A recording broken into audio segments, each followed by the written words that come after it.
Mobile बिना मनवा न लागे राजा, मोबाइल बिना मनवा न लागे राजा। सास बिना लागे ससुर बिना लागे, सास बिना लागे ससुर बिना लागे। देवर बिन मनवा न लागे राजा, देवर बिन मनवा न लागे राजा। मोबाइल बिन मनवा न लागे राजा, मोबाइल बिन मनवा न लागे राजा।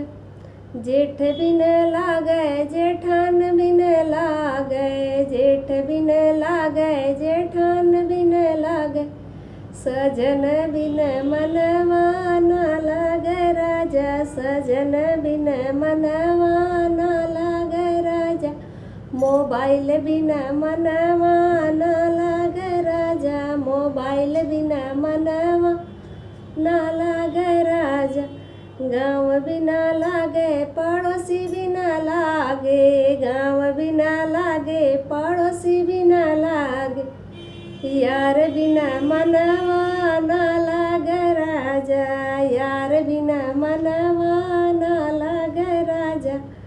मोबाइल बिना मनवा न लागे राजा, मोबाइल बिना मनवा न लागे राजा।